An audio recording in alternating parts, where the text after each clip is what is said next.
નમસ્કાર વિદ્યાર્થી મિત્રો, હું Shivang Raval Word Inbox YouTube channel પર આપ સૌનું હાર્દિક સ્વાગત કરું છું. આપણે આજે આ લેક્ચરની અંદર જે ચર્ચા કરવાની છે ખાસ જે મુદ્દાઓની, એ મુદ્દા એ છે કે સિનિયર ક્લાર્કની પરીક્ષામાં અગાઉ જે પ્રશ્નો પૂછાયેલા છે તો એ પરીક્ષાના જે જીકેના ક્વેશ્ચનો છે એ કઈ પેટર્ન આધારિત પૂછાયેલા છે, જેથી કરીને જે વિદ્યાર્થીઓ સિનિયર ક્લાર્કની પરીક્ષા આપવાના હશે એ દરેક વિદ્યાર્થીને ખ્યાલ આવે કે આપણે જે અધર જીકે પૂછાતું હોય છે તો એની માટે કયા ટોપિક છે એને કરવા જોઈએ. હાલ પરિસ્થિતિ એવી છે કે એટીડીઓ, સિનિયર ક્લાર્ક અને બીજી જે ડીવાયએસઓ અને એસટીઆઈની જે પરીક્ષાઓ આવી છે તો આ ચાર પરીક્ષાઓ માટે વિદ્યાર્થીઓ અલગ અલગ પુસ્તકો છે એને વાંચતા હોય છે અને અલગ અલગ ટોપિક્સ છે આપણે કવર કરતા હોઈએ છીએ, યુટ્યુબ લેક્ચર જોતા હોઈએ છીએ.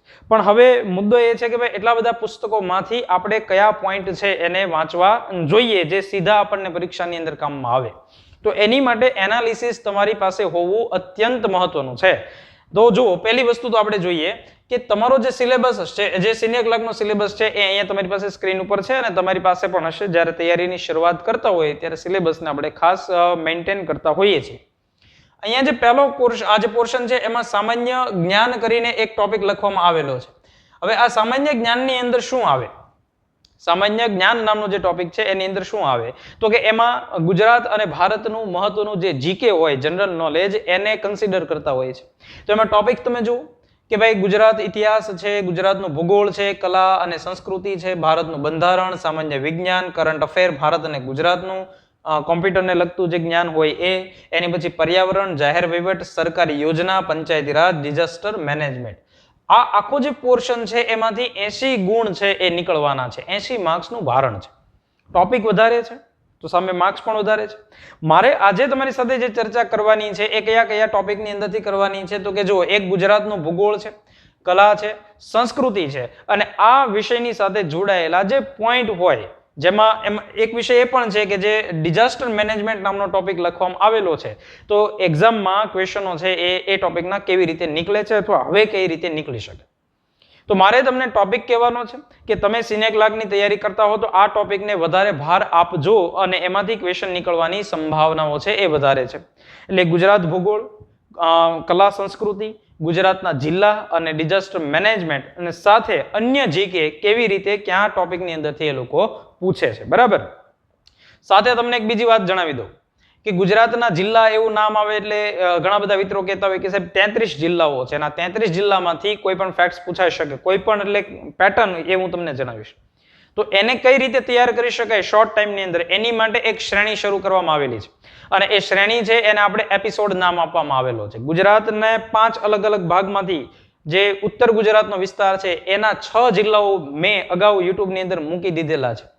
હવે કાલે જે લેક્ચર આવશે અથવા આજ સાંજ સુધીની અંદર જે લેક્ચર અપલોડ થશે બીજો, એ મધ્ય ગુજરાતના 8 જિલ્લાઓનું એક સાથે 8 જિલ્લા, આપણે એને ફાસ્ટ રિવિઝન આવું નામ આપેલું છે. એ એપિસોડ બીજો આવશે એટલે એ દરેક વિદ્યાર્થી મિત્રો છે એ આ 5 એપિસોડ જે આવે ગુજરાત જિલ્લાની શ્રેણીના એ અચૂકથી જોઈ લેવા. જો આપણે સારા માર્ક્સ મેળવવા હોય, રિવિઝન ઝડપથી કરવું હોય, એક ફેક્ટ્સ છે એ છોડવાનું હોય તો આ લેક્ચર તમારે જોઈ લેવાનો અને વધુમાં વધુ વિદ્યાર્થી સુધી તમારે શેર કરી દેવાનો.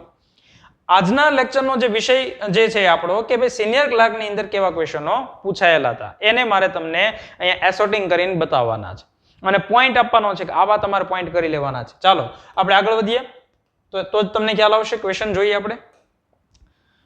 સૌથી પહેલો જે ક્વેશ્ચન તમને અહીંયા જોવા મળે છે એ ક્વેશ્ચન એવો છે કે ગુજરાત રાજ્યમાં આવેલ સુરત જિલ્લાને કયા તમામ જિલ્લાઓની સરહદ છે એ સ્પર્શે છે? તો આ પેટર્ન જો તમે પકડો કે ગુજરાતના 33 જિલ્લાઓ છે, આ 33 જિલ્લાઓમાંથી કયા જિલ્લાને કયા જિલ્લાની સરહદ અડે છે, આવા ક્વેશ્ચનો છે એ સિનિયર ક્લાર્કની અંદર વધારે પૂછાયેલા છે 2017 ની અંદર. તો હવે એવું બની શકે કે ભાઈ આવનારી પરીક્ષાની અંદર પણ સરહદને લગતા ક્વેશ્ચનો આવી શકે એટલે તમારે એ મેન્ટેન કરવાનું. એ પણ ગુજરાત જિલ્લાની જે એપિસોડની શ્રેણી છે એમાં બધા જિલ્લાઓની વાત આવશે ત્યારે હું એક સરસ મજાના સૂત્ર કરાવતો હોઉં છું કે આ સૂત્ર તમે આ જિલ્લા માટે યાદ રાખો એટલે તમારો ક્વેશ્ચન છે એ સોલ્વ થઈ જાય. અહીંયા તમે જુઓ કે ગુજરાત રાજ્યમાં આવેલું જે સુરત છે એની વાત કરવામાં આવેલી છે. સુરત માટે જે સૂત્ર આપેલું છે એ કયું છે તો જુઓ, એ છે તાન ભાન. જે વિદ્યાર્થી મિત્રો મારી પાસે ભણતા હશે એમાં જે લેક્ચર આવી ગયો હશે સુરતનો ત્યારે તો આપ્યું જ હશે સૂત્ર. તો અહીંયા સુરતને કયા જિલ્લાઓ સ્પર્શે છે એનું સૂત્ર છે તાન ભાન, એટલે કે 4 જેટલા એમને સ્પર્શે છે. હવે જુઓ, તાપી, નર્મદા, ભરૂચ અને નવસારી આ 4 એના નામ થાય છે. હવે 4 માંથી જુઓ કે આમાંથી જુઓ કે આ સૂત્રની અંદર ડાંગ આવો શબ્દ આવ્યો એટલે આ સૂત્રમાં તો ડાંગ છે જ નહીં એટલે પહેલું કેન્સલ થઈ ગયું. પહેલો ઓપ્શન જતો રહ્યો. સૂત્ર પરથી નો નકશો તમારે જોવો પડે કે નો કોઈ બીજા ફેક્ટ્સ તમારે એની માટે ગોખવા પડે. સૂત્રની અંદર કોઈ જગ્યાએ ડ નથી એટલે આમાં ડાંગ છે એટલે એ કેન્સલ. અહીંયા તાપી, ભરૂચ, નવસારી અને નર્મદા તો તાનભાન સેટ થાય છે. ઓકે ચાલો આ જવાબ આપણો આવી શકે. હજી આપણે આગળના સૂત્રમાં જોઈએ. નવસારી ડાંગ તો અહીંયા વળી પાછું ડાંગ આવ્યું એટલે આ પાછું કેન્સલ થઈ ગયું. અહીંયા છોટાઉદેપુર, છોટામાં આમાં કોઈ જગ્યાએ એ ઓપ્શન નથી એટલે તમારો જે આ વિકલ્પ છે એ આનો સાચો જવાબ ગણી શકીએ. તો આવી રીતે આને સોલ્વ કરી શકાય. મેં જ્યારે ગુજરાતના જિલ્લાઓની ચર્ચા કરી છે જે શ્રેણીની અંદર ત્યારે દરેક જગ્યાએ એમના સૂત્રો છે એને આપેલા છે એ તમે જોઈ શકો. બીજો ક્વેશ્ચન છે પવિત્ર રૂકમાવતી નદીના કિનારે આવેલ યાત્રાધામ રામપરા વેંકરા છે કયા જિલ્લામાં આવ્યું છે? જો અહીંયા મિત્રો બે બાબત થઈ તો આની પરથી તમને શું ખ્યાલ આવે? કેવો ક્વેશ્ચન ખ્યાલ આવ્યો કે એક નદી છે, નદીનો કિનારો છે અને એક યાત્રાનું સ્થળ છે.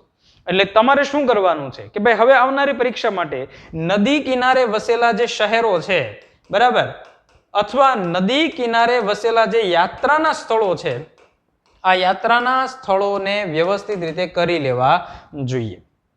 તો એના પણ હું લેક્ચર લઈશ. એક સિરીઝ મારે શરૂ કરવી છે શોર્ટ એન્ડ સ્વીટ.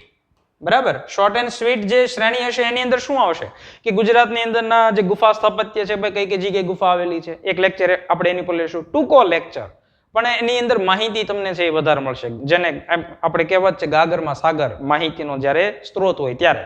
તો એવા લેક્ચર છે એ આપણે લેશું શોર્ટ એન્ડ સ્વીટ. તો નદી કિનારે એવા યાત્રાના સ્થળો, ધાર્મિક સ્થળો, અલગ અલગ ધર્મ સાથે સંબંધિત જે સ્થળો એને પણ આપણે લેશું. બરાબર, અહીંયા તમને નદી કિનારે આવેલું એક સ્થળ પૂછવામાં આવેલું છે એ છે રામપરા વેંકરા અને એનો તમારો જવાબ જે છે એ આવશે કચ્છ. હવે જુઓ કચ્છની અંદર સૌથી વધારે નદીઓ છે.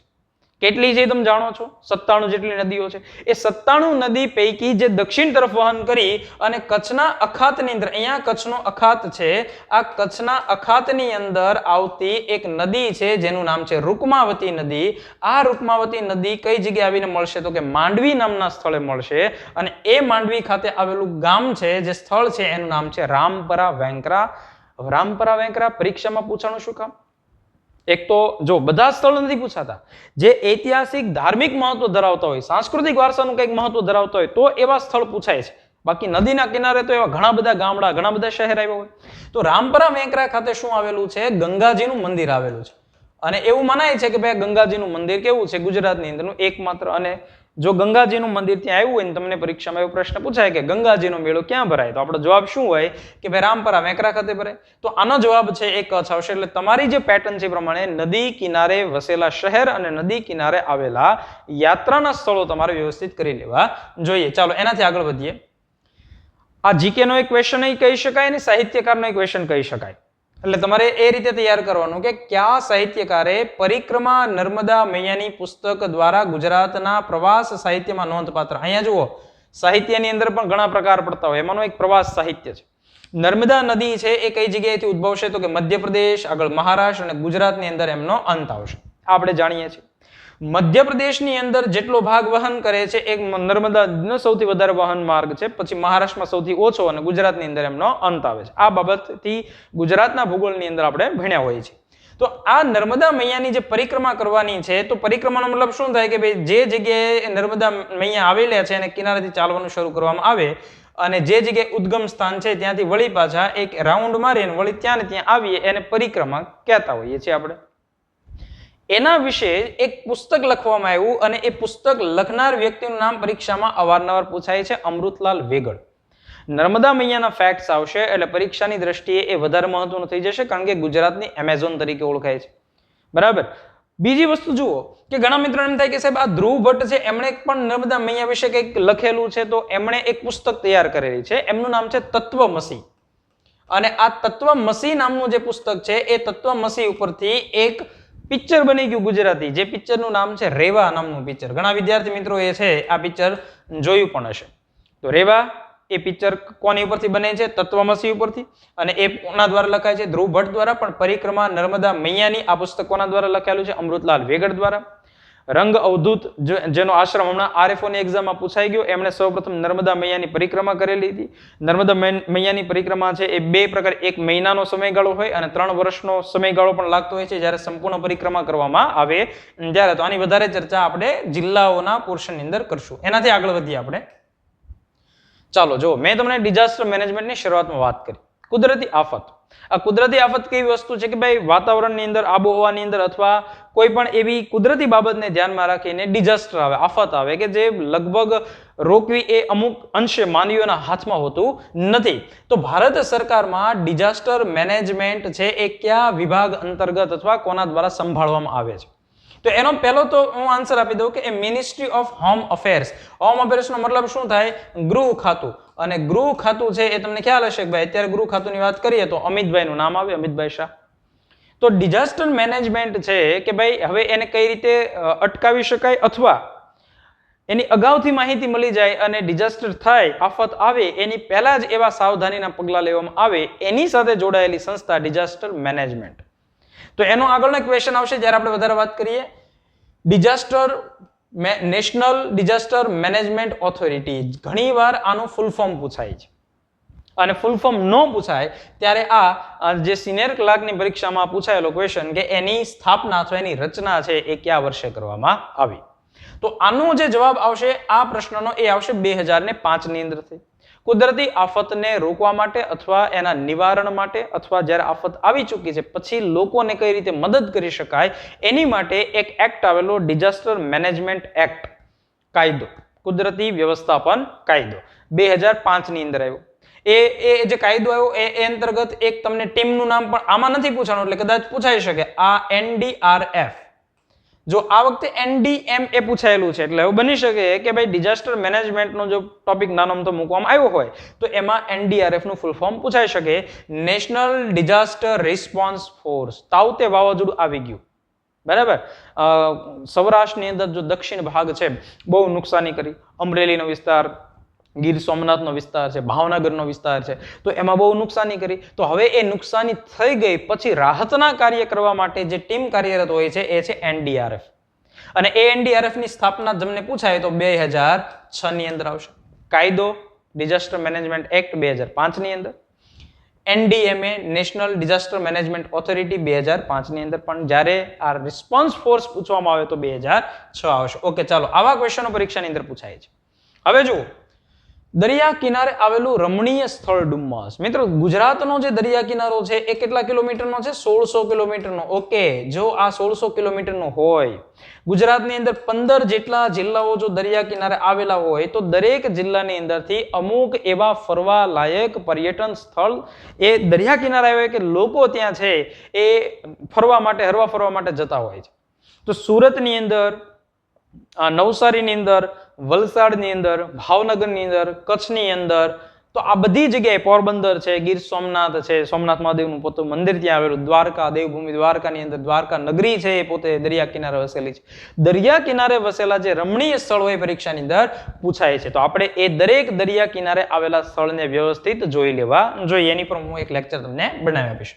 અહીંયા જુઓ કે આ જે સ્થળનું નામ છે ડુમ્મસ, એ આવેલું છે કઈ જગ્યાએ? તો કે સુરતની અંદર.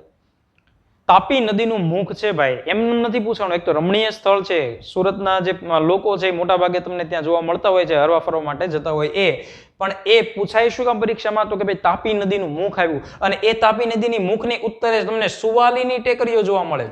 આ સુવાલીની ટેકરીઓ પરીક્ષામાં પૂછાય અને મોટાભાગના લોકો છે એ ઉત્તર ગુજરાતનો કોઈ જિલ્લો, બનાસકાંઠા, સાબરકાંઠા ટીક મારીને આવે. જો ન વાંચ્યું હોય તો ક્યાં આવેલું છે એ સુરતની અંદર તાપી નદીનો ઉપરનો ભાગ, એટલે ડુમ્મસથી ઉપરનો ભાગ છે ત્યાં તમને જોવા મળે છે. ઓકે, ચાલો આવા ક્વેશ્ચનો દરિયાની સાથે સંબંધિત પૂછાઈ શકે. એનાથી આપણે આગળ વધીએ. ખેડા સત્યાગ્રહ કોનો પ્રશ્ન થશે? આ ઇતિહાસનો ક્વેશ્ચન થાય છે ભાઈ. ઘણીવાર ગુજરાતના ઇતિહાસની અંદરથી આધુનિક ગુજરાતનો ઇતિહાસ છે, ગાંધી યુગનો ઇતિહાસ છે. ગાંધીજી જ્યારે આવે છે, રિટર્ન આવે છે અને એ જ્યારે અહીંયા આવીને પરિસ્થિતિ જોઈને સત્યાગ્રહ કરે છે, અંગ્રેજો સામે લડત લડે છે, તો એ જ્યારે વિરમગામ જકાતબારી હોય, પછી મિલ મજૂર હડતાલનો જે આખો મુદ્દો છે એ એવી જ રીતે ખેડા સત્યાગ્રહ કરે છે. 1918 ની અંદર થાય છે. આ પરીક્ષાની અંદર 17 છે એને જવાબ રાખવામાં આવેલો હતો. એની પછી ગુજરાત વિદ્યાપીઠની સ્થાપના થાય છે, પછી બોરસદ સત્યાગ્રહ થાય છે. એટલે આધુનિક ગુજરાતનો ઇતિહાસ એમાંય ખાસ કરીને ગાંધી યુગ છે એ તમારે કરીને જવો જોઈએ. આમાંથી અપડેટ વર્ઝન છે એ પરીક્ષાની અંદર આવી શકે.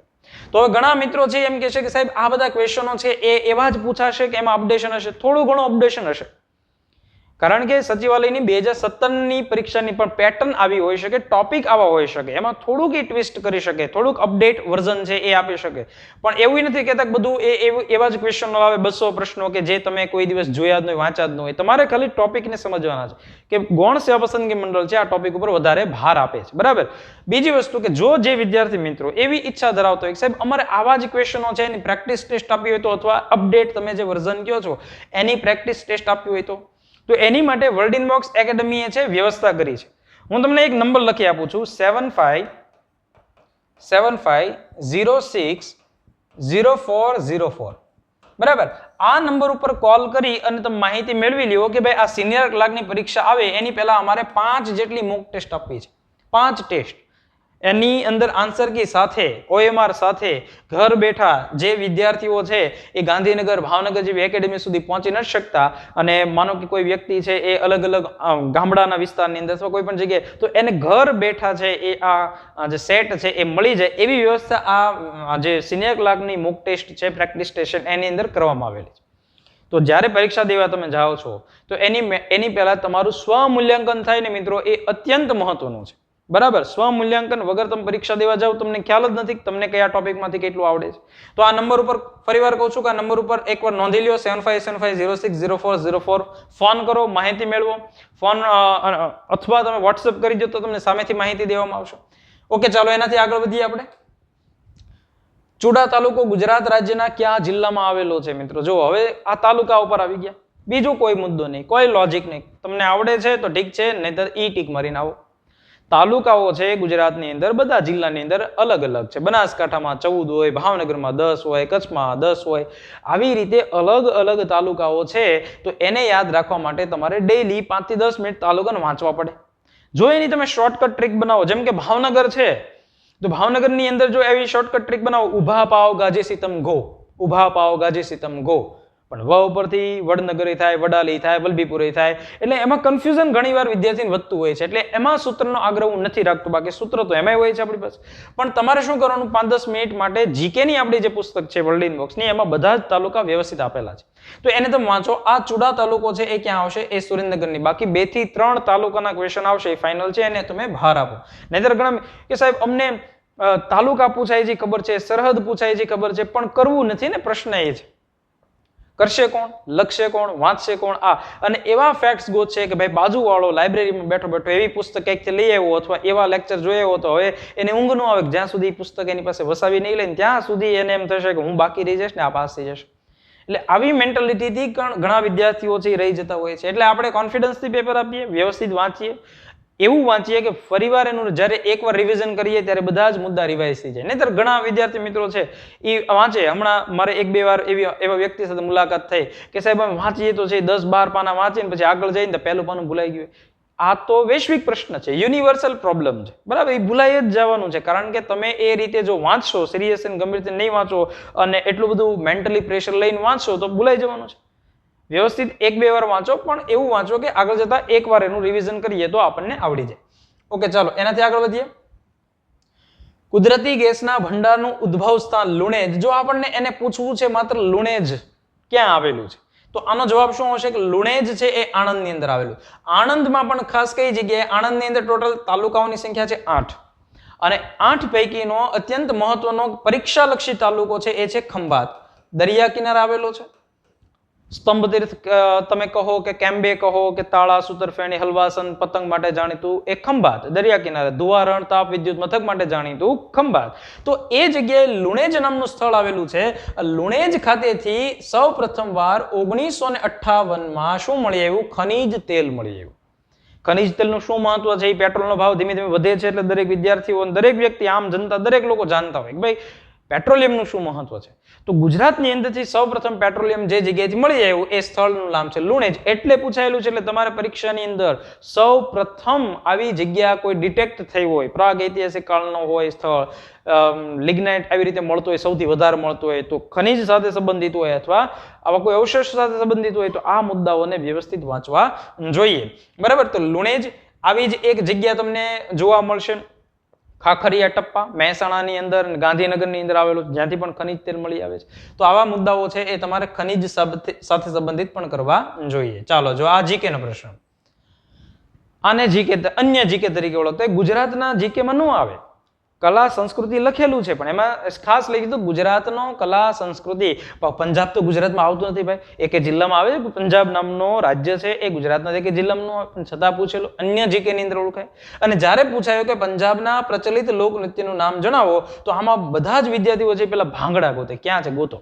પણ ભાંગડા નામનું કોઈ નૃત્ય છે નહીં, એટલે આમાંથી તમારે પસંદ કરવાનો થાય વિકલ્પ, એટલે નૃત્યનું નામ આવશે કિકલી. પ્રશ્ન થાય કે સાહેબ ક્યાંથી વાંચવાનું? એની માટે જીકેની પુસ્તકની અંદર દરેક જે રાજ્ય છે એના લોક નૃત્ય વ્યવસ્થિત આપેલા છે, એક જ પેજના છે. જે ફેમસ હશે એ દરેક લોકો જાણતા હશે અથવા એ પ્રશ્નમાં આવતા હોય, અવારનવાર લઈને ચર્ચા થતી હોય. પણ અમુક પેટા 2 થી 3 એવા નૃત્ય સાથે હોય કે જે પણ પરીક્ષામાં, એટલે મારા મત મુજબ તમે જો પરીક્ષા દેવા જાઓ છો તો એ જીકે ના લોક નૃત્ય છે એની પરથી એકવાર નજર છે એ ફેરવી નાખવી જોઈએ. ચાલો એનાથી આગળ વધીએ. કચ્છનો સમગ્ર વિસ્તાર ભૂકંપના કયા ઝોનમાં આવે છે? વળી પાછો ડિઝાસ્ટર મેનેજમેન્ટ નો આ ક્વેશ્ચન આવ્યો. ડિઝાસ્ટર મેનેજમેન્ટ, આપત્તિ વ્યવસ્થાપન. આખું જે ભૂકંપ ઝોન છે એને 5 ભાગની અંદર વિભાજિત કરેલા છે. 5 છે એવું નથી કહેતો, 5 ભાગમાં વિભાજિત કરેલા છે. જો અહીંયા જો 1, 2, 3, 4 અને 5.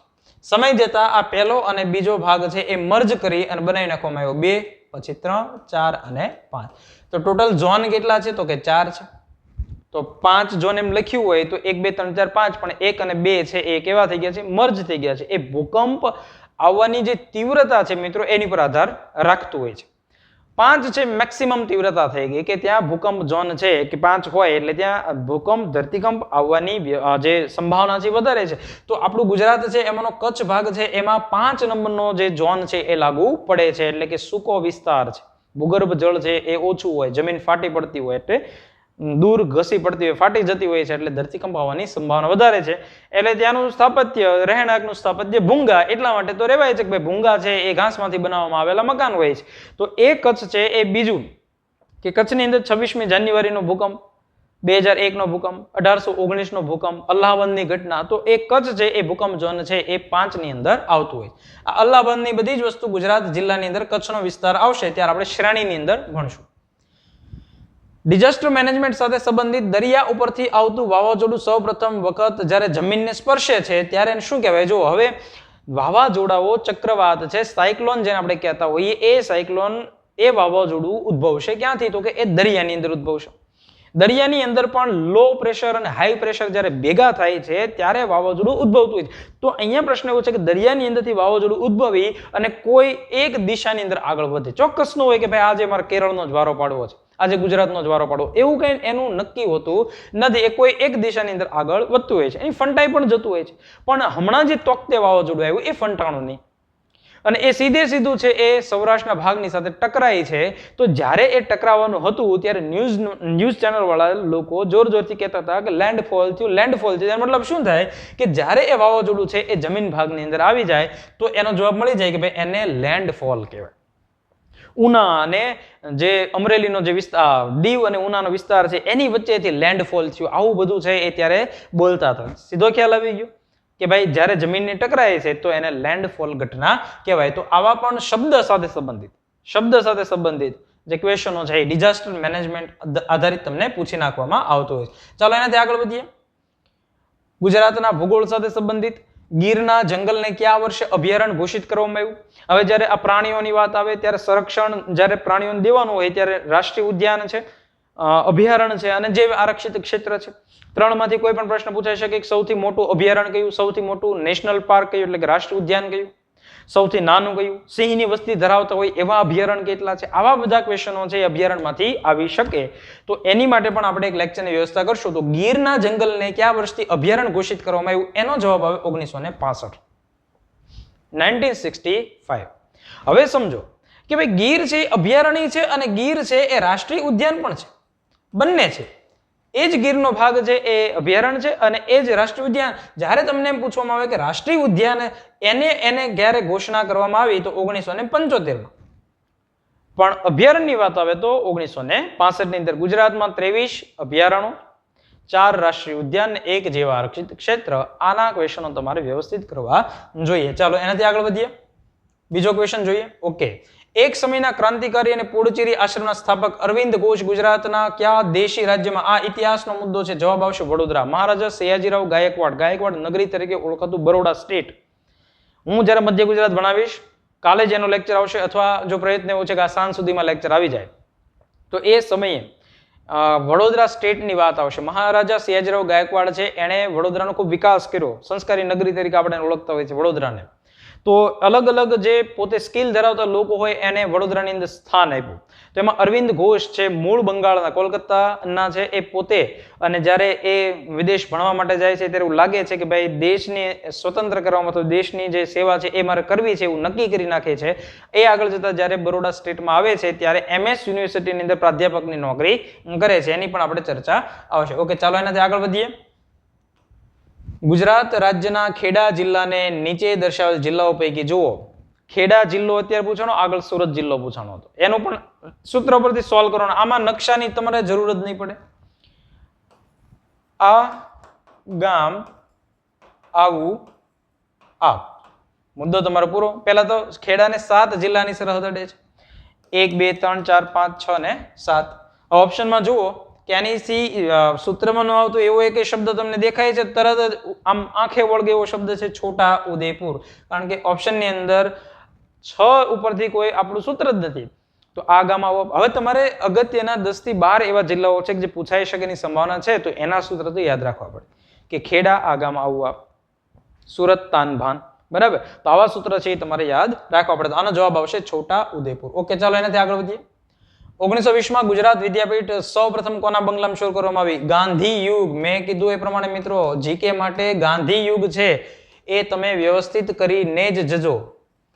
એમાંથી પ્રશ્નો પૂછાશે 1920 અને ગુજરાત, એટલે તમને એ સાલ આપી દીધી છે ગુજરાત વિદ્યાપીઠ. ગુજરાત વિદ્યાપીઠમાં આપણે ગુજરાત આમ લખતા હોઈએ છીએ, પણ અહીંયા જોડણી આ રીતે આવશે. ગુજરાત વિદ્યાપીઠ સૌ પ્રથમ કોના બંગલામાં શરૂ કરવામાં આવી? જવાબ આવશે ડાહિયાભાઈ. હવે પ્રશ્ન એમ થાય સાહેબ અમે તો બેરિસ્ટર જીવનલાલ, પણ તો એ બેરિસ્ટર છે એ કોચરબ આશ્રમ, ગાંધીજીએ સૌપ્રથમ સ્થાપેલ કોચરબ આશ્રમ જે પાલડી વિસ્તારની અંદર, કયો વિસ્તાર? અમદાવાદનો પાલડી વિસ્તાર, ત્યાં જીવનલાલ છે એના બંગલાની અંદર શરૂ કહેલું. અહીંયા ખાસ શબ્દ સમજો, ભૂલ ન કરો. આવો જ્યારે ક્વેશ્ચન આવે, કારણ કે ઓપ્શન ઉપરથી ઘણા લોકોને એવું સમજવામાં આવ્યું છે કે ઓપ્શન ઉપરથી પ્રશ્નનો જવાબ આપી દે. એવા મહાનુભાવો હોય છે ઘણા કે ઓપ્શન જોવે, એને સારો લાગતો હોય ઓપ્શન, અથવા એને કંઈક વાંચ્યું હોય કે ના ના મારે તો ડાયાભાઈ આવ્યા જ નથી, મારે તો બેરિસ્ટર જીવનલાલ જ આવ્યા હતા કોચરબમાં, તો મારે 2 ટીક મારવો છે, તો એ તમારો માર્ક ત્યાં કટ થાય. તમારે અહીં જવાબ અને ખાસ વિધાન છે એ ખાસ વ્યવસ્થિત સમજી લેવું જોઈએ. ઓકે, ચાલો એનાથી આગળ વધીએ. સવાઈ ગુજરાતી કાકા સાહેબ કાલેલકરનું જન્મસ્થળ જણાવો. જન્મસ્થળ એટલા માટે પૂછાણું કે એ સાહિત્ય ક્ષેત્ર સાથે સંબંધિત. મૂળ એ મહારાષ્ટ્રના સતારાની અંદર જન્મેલા છે. તો આવા વ્યક્તિઓ હોય કે મૂળ ગુજરાતીનું હોય અથવા સાહિત્યકારમાંથી તો પ્રશ્ન આવે જ છે, પણ જો એવું એનું વિશેષ યોગદાન હોય તો એનું સીધા ક્વેશ્ચનો નીકળી આવે છે. એનું જે ગુજરાતી સાહિત્ય પ્રત્યેનું જે એનું વલણ હોય છે એને ધ્યાનમાં રાખી અને ગાંધીજી છે એ એમને સવાઈ બિરુદ આપે છે. બરાબર, ગાંધીજી દ્વારા એને બિરુદ આપવામાં આવેલું છે. ઓકે, ચાલો એનાથી આગળ વધીએ. આઈજીકે નો પ્રશ્ન આવડે તો ઠીક છે, નહીતર ઈ ટીક મારીને આવવા પડે એવો, એની માટે વાંચવું પડે. એરપોર્ટ, રાજસ્થાનના ઉદયપુર શહેર ખાતે આવેલું એરપોર્ટ મહારાણા પ્રતાપ એરપોર્ટ. હમણાં જ્યારે જુલાઈ મહિનાની અંદર મે મહિનાનો જે એક ડે સ્પેશિયલનો આખો એક લેક્ચર લીધેલો હતો, એમાં મહારાણા પ્રતાપ વિશે આપણે વાત કરેલી હતી. તો એમના નામ ઉપરથી જે એરપોર્ટ આવેલું છે કઈ જગ્યાએ છે? રાજસ્થાનના ઉદયપુર શહેરની અંદર આવેલું છે. આવા મહત્વના જે એરપોર્ટ હોય, બરાબર, રાજીવ ગાંધી હોય કે એવા કોઈ એરપોર્ટ હોય તો એ પરીક્ષાની અંદર અવારનવાર પૂછાય છે, એ તમારે કરીને જોવા જોઈએ. બીજી વસ્તુ કે ભાઈ દેશની અંદર જેટલા પણ મહાબંદરો આવેલા છે, પછી એવા મહત્વના બંદર હોય કે જે આયાત નિકાસ માટે મહત્વ ધરાવતું હોય, ભલે મહા ન હોય પણ ખાલી બંદર હોય, તો એના નામ તમને કદાચ પૂછાઈ શકે, અભયારણ્યોના નામ પૂછાઈ શકે. તો આ બધા મુદ્દાઓને નજર તમારે ફેરવીને જવી જોઈએ. ગુજરાતમાં બુદ્ધનો સ્તૂપ છે એ ક્યાં આવેલો? સીધો એક શબ્દની અંદરનો ક્વેશ્ચન, બસ બીજી કાંઈ માથાકૂટ નહીં. બુદ્ધનો સ્તૂપ છે એ ક્યાં આવેલો છે? બુદ્ધના સ્તૂપ છે એની જો વાત કરીએ તો આપણને એ કઈ જગ્યાએ જોવા મળશે? દેવની મોરી સ્તૂપ જોવા મળશે. બાકી બધા સ્થળના નામ છે, આ પણ સ્થળનું નામ છે. દેવની મોરી છે એ આવેલું છે કઈ જગ્યાએ? તો કે અરવલ્લી. અરવલ્લીની અંદર પ્રખ્યાત એવી જગ્યા કઈ છે? તો કે ભાઈ શામળાજીની જગ્યા છે. અને આ શામળાજીમાંથી પણ પરીક્ષાની અંદર ક્વેશ્ચનો ઘણા પૂછાય છે. શામળાજીનો મેળો પૂછાય, મંદિર પૂછાય, મેશ્વ નદી પૂછાય, શામ સરોવર પૂછાય, શામલ વન પૂછાય. તો આ બધા મુદ્દાઓ તમને પરીક્ષામાં પૂછાય છે. એમાંથી અવારનવાર પૂછાતો હોય તો બુદ્ધ ધર્મ સાથે સંબંધિત. તો મારે તમને જ્યારે ધર્મ ભણાવવાનું થશે શોર્ટ એન્ડ સ્વીટ લેક્ચરમાં, બૌદ્ધ ધર્મના અગત્યના સ્થળ, જૈન ધર્મ માટે અગત્યના સ્થળ, હિન્દુ ધર્મ માટેના એવા અગત્યના સ્થળ જે પરીક્ષાની અંદર અવારનવાર પૂછાતા હોય છે, અને ઇસ્લામ ધર્મની અંદરના જે અમુક મહત્વની જે દરગાહ છે જે પરીક્ષામાં સીધી પૂછી નાખે છે. તો આપણે આ ચારે ચાર ધર્મને ધ્યાનમાં રાખી અને એક શોર્ટ એન્ડ સ્વીટ લેક્ચર બનાવશું જેથી ઝડપથી તમારું રિવિઝન છે એ થઈ જશે. એનાથી આપણે આગળ વધીએ. ગુજરાત રાજ્યના સુરેન્દ્રનગર જિલ્લાને કયા જિલ્લાની સરહદ અડતી નથી? પહેલી વસ્તુ, સુરેન્દ્રનગર છે એને કેટલા જિલ્લાની સરહદ અડે છે? તો કે 7. એટલે પૂછાય. બીજું કે જ્યારે પ્રશ્ન પૂછાણો એની પહેલા બોટાદ જિલ્લો છે એનું વર્ગીકરણ થઈ ચૂકેલું હતું. બોટાદ જિલ્લો છે 2013 ની અંદર અસ્તિત્વમાં આવ્યો. તો એમાં થાય છે એવું કે ભાઈ ભાવનગર અને અમદાવાદમાંથી શું બને છે? તો કે બોટાદ બને છે. પહેલા શું હતું કે ભાઈ જો અહીંયા સુરેન્દ્રનગર, અહીંયા રાજકોટ, અહીંયા અમદાવાદ, અહીંયા ભાવનગર, અમદાવાદ અને ભાવનગરમાંથી અહીંયા એક જિલ્લો બની ગયો જેનું નામ છે બોટાદ. એટલે હવે શું થાય છે કે ભાવનગરની સરહદ છે એ સુરેન્દ્રનગર છે એને પણ નથી અડતી, અને અહીંયા જે રાજકોટ છે એને પણ નથી અડતી. આ આખી એક ઘટના બની ગઈ એટલે અવારનવાર પરીક્ષાની અંદર પૂછાય છે. એટલે તમારો જવાબ શું આવશે? ભાવનગર છે એનો જવાબ આવશે. ઓકે, ચાલો એનાથી આગળ વધીએ. ડાયનાસોરના ઈંડાનો અવશેષ એટલે તમે સમજો કે પ્રાગૈતિહાસિક કાળ અથવા આવા જે મુદ્દા હોય એ પરીક્ષાની અંદર પૂછાઈ શકે. એની માટે જાણીતું સ્થળ તમને આપી દીધું છે રૈયાલી. હવે તમને આમાંથી ઓપ્શન કે રૈયાલી ક્યાં આવ્યું છે? તો આવા જીકેના પોઈન્ટ પૂછાય. મહીસાગર, બાલાસિનોર તાલુકો. બાલાસિનોર પહેલા ખેડામાં આવતો 2013 સુધી, યાદ રાખજો. ખેડા જિલ્લાનું વિભાજન નહોતું થયું, મહીસાગર જિલ્લાનું વિભાજન એ ખેડામાંથી થયેલું છે. વીરપુર, મહીસાગર બંને બાલાસિનોર એ ક્યાં આવતા? ખેડાની અંદર આવતા. હવે મહીસાગરની અંદર આવે છે. તો મહીસાગરની અંદર આવેલું રૈયાલી. હવે ઘણીવાર પ્રશ્ન થાય, સાહેબ અમે એવું ભણ્યા છીએ કે ઇન્દ્રોડા પાર્ક છે ગાંધીનગરનો, એને ભારતના જુરાસિક તરીકે ઓળખવામાં આવે. જુરાસિક એટલે ડાયનાસોર સાથે સંબંધિત. તો એવું શું કામ ત્યાં ઇન્દ્રોડા પાર્કની અંદર ડાયનાસોર પાર્ક બનાવેલો છે? અહીંયા અવશેષો મળી આવે એટલે અહીંયા મ્યુઝિયમ બનાવ્યું. શબ્દનો જ ફેર છે પણ તમને યાદ હોવું જોઈએ. ઓકે, ચાલો એનાથી આગળ વધીએ. રોહલા નેશનલ પાર્ક, હમણાં મેં વાત કરી પ્રમાણે નેશનલ પાર્ક અગત્યના હોય, એરપોર્ટ, બંદર, આ બધા મુદ્દાને તમારે કરીને જવું. ભારતની પણ અમુક સરહદ પૂછાય. હિમાચલ પ્રદેશ છે, આનો જવાબ આવશે. સલીમ અલી. આગળ જોઈએ, હળવદ તાલુકો ગુજરાત રાજ્યના કયા જિલ્લામાં આવેલ છે? જવાબ આવશે મોરબી. તાલુકા વિશે આપણે વાત કરેલી છે. તમારે ડેઈલી 5-10 મિનિટ માટે સમય કાઢી અને તાલુકાઓ છે એને વ્યવસ્થિત રીતે વાંચી લેવા જોઈએ. ઓકે, ચાલો એનાથી આગળ. દરિયાઈ ખનીજ તેલનું ઉદ્ભવ સ્થાન આલિયા બેટ છે એ ક્યાં આવેલું છે? મેં અગાઉ જ્યારે લુણેજ આવ્યું ત્યારે પણ આપણે એવી ચર્ચા થઈ હતી કે પૂછવાનો એને ક્વેશ્ચન એ જ છે કે ભાઈ આલિયા બેટ અથવા લુણેજ ક્યાં આવેલું છે, પણ સાથે એટલા સારા માણસો છે કે એની વિશેષતા આપી દે છે કે દરિયાઈ ખનીજ તેલનું ઉદ્ભવ જે જગ્યાએ નર્મદા નદી છે એ ભરૂચની અંદર આવી અને અંત પામે છે ત્યાં આવેલો જે બેટ છે એ બેટને આલિયા બેટના નામથી ઓળખવામાં આવે છે. તો જવાબ શું આવી ગયો તમારો? ભરૂચ એવો જવાબ આવી ગયો. તો વળી પાછું દરિયા કિનારે જ આવેલા આવા સ્થળ છે, અગત્યના ટાપુ હોય તો એ પરીક્ષાની અંદર પૂછાય. તો આપણે એ વસ્તુ છે એને જિલ્લાઓના ટોપિકની અંદરથી ભણવા જોઈએ. ઓકે, ચાલો એનાથી આગળ વધીએ. ઇતિહાસનો ક્વેશ્ચન છે, જીકે પણ તમે કહી શકો. ગાંધીજી સમાનતાના ચુસ્ત આગ્રહી હતા. કોચરબ ખાતે તેમણે શરૂ કરેલ આશ્રમમાં સામાન્ય વર્ગના લોકો સાથે ગરીબ અંત્યજ પરિવારનો સમાવેશ કરવા તેમને સૌપ્રથમ કોણે ભલામણ કરી હતી? તો ગાંધી યુગ આવ્યો એટલે ફરીવાર એની ચર્ચા નથી કરતો, પણ આનો જવાબ લઈ લઈએ કે અમૃતલાલ ઠક્કર. ગાંધી યુગ છે એના ક્વેશ્ચનો મોડર્ન ગુજરાતની અંદરથી તમારે કરી લેવા જોઈએ જ. બરાબર, ખાસ તમારે ગાંધી યુગ છે એને ભણી લેવો જોઈએ જેથી કરીને તમે માર્ક્સ મેળવી શકો. જીપીસીબી આનું ફૂલ ફોર્મ થશે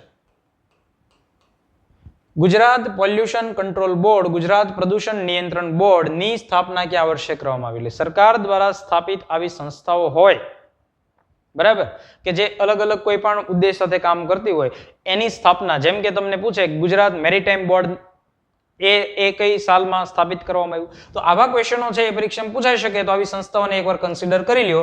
1974 ની અંદર પ્રદૂષણ અટકાવવા માટે એક સંસ્થા બનાવવામાં આવી, જે જરૂરી પણ હતું અને અત્યારે પણ ખાસ જરૂરી આપણને જોવા મળે છે. ગુજરાત રાજ્યના અરવલ્લી જિલ્લો છે એ નીચે દર્શાવેલ જિલ્લાઓ પૈકી કયા જિલ્લાની હદ એને સ્પર્શતી નથી? તો એનો જવાબ આવશે દાહોદ, કારણ કે મહીસાગર જિલ્લો છે એ વચ્ચે ત્યાં આવી જાય છે.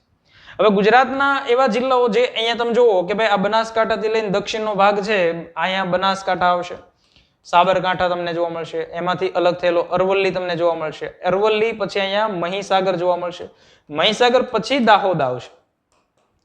એટલે આ બંનેની વચ્ચે છે મહીસાગર એક આવી જાય છે, એટલે દાહોદ જિલ્લો આવતો નથી, પણ એમાં પણ તમારે ટ્રીક છે એને યુઝ કરવી જોઈએ. તો આ ક્વેશ્ચન તમે આ રીતે પણ સોલ્વ કરી શકો, એની પણ ચર્ચા આપણે આગળ જતા આવશે. ઓકે, ચાલો તો વિદ્યાર્થી મિત્રો, અહીંયા મેં તમને જે આજે એનાલિસિસ કરાવ્યું, માત્ર ને માત્ર જીકે ના ટોપિકનું એનાલિસિસ કરાવ્યું છે, કે જે મિત્રો છે એમની પાસે ઘણા બધા પુસ્તકો છે, પણ એ પુસ્તકોમાંથી એવા પોઈન્ટ કરો કે જે પોઈન્ટ પરીક્ષાની અંદર સીધા તમને પૂછાઈ શકે છે. બાકી મોક ટેસ્ટ માટે મેં તમને વાત કરેલી છે, જિલ્લાઓની શ્રેણી એ પણ તમારે જોવાની છે. એપિસોડ એની અંદર આવશે 5, એમાંથી એક એપિસોડ લેવાઈ ચૂકેલો છે.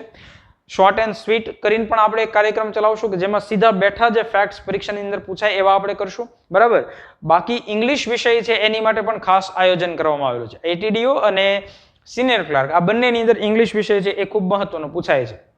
ડીવાયએસઓ અને એસટીએ માટે પણ ખાસ એવા લેક્ચરનું આયોજન કરેલું છે. ગુજરાતીના પણ લેક્ચરનું આયોજન કરશું કે જે તમે ઝડપથી રિવિઝનના સ્વરૂપે જોઈ લેશો તો તમારા ઘણા માર્ક્સ તમે કવર કરી શકશો અને કોન્ફિડન્સથી પરીક્ષા આપી શકશો. ઓકે, ખૂબ સરસ. ચાલો તો આપણે નેક્સ્ટ ટોપિક નેક્સ્ટ ટાઈમ મળીએ. ત્યાં સુધી દરેક વિદ્યાર્થી મિત્રોને જય હિન્દ, જય ભારત.